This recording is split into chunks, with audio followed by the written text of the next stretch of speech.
On est à 1500, 2000 douars et peut-être plus où ça a été assez destructeur pour que les maisons soient plus utilisables. Donc le chiffre annoncé de 50 000 logements, peut-être même qu'il sera dépassé. Et donc on ne peut rien comprendre à cette crise. En tout cas, nous, on n'a rien compris dans les premiers jours jusqu'à ce qu'on soit percuté par ce chiffre extravagant de milliers de douars, de milliers de villages. L'habitation d'urgence pour la semaine qui vient, elle est acquise. Maintenant, moi en tant qu'architecte, j'ai été contacté par différents amis et quand j'ai vu dans quelle direction ils envisageaient la reconstruction, j'ai été effrayé et je leur ai dit écoutez, l'enfer est pavé de bonnes intentions, je ne mets pas en doute votre bonne volonté, mais ce que vous voulez faire, vous, les hommes de la côte et de la plaine, vous n'avez rien compris à la montagne, alors s'il vous plaît, réfrénez votre bonne volonté, on va dans le mur et moi je ne vous suis pas. S'il faut faire un habitat intermédiaire pour passer un hiver, probablement 2. Il faut être réaliste, hein. Probablement 2. Il faut proposer une solution qui est basée sur le génie des gens du lieu. Il ne faut pas apporter des solutions clés en main. C'est pas des kits. Il faut s'abstenir, même si on a le kit, il faut pas le donner.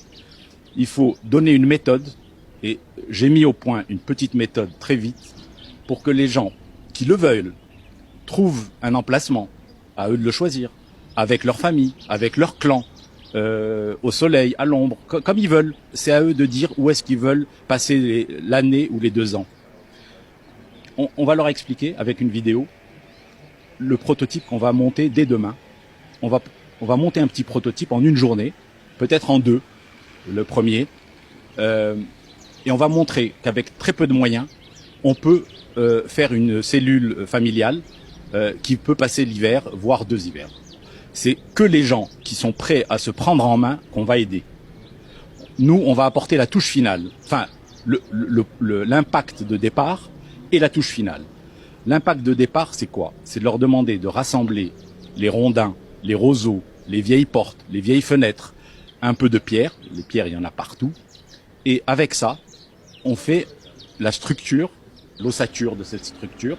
Nous, on apporte de Casablanca une machine qui va projeter en 1 heure, on est capable de projeter une mousse isolante de 3 à 4 cm d'épaisseur sur cette structure, et donc elle devient étanche, isotherme, et elle durera largement plus que les 2 ans.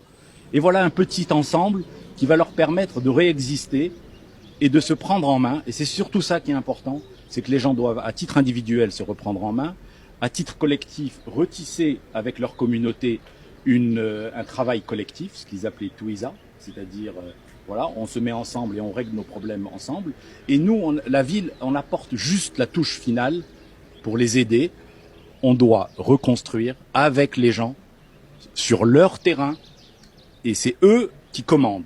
C'est pas nous qui faisons, c'est eux qui commandent. On vient les aider. Si on sort de cette logique, alors tout est à craindre. Mais si on reste dans cette logique qui a été bien définie, alors tout est possible.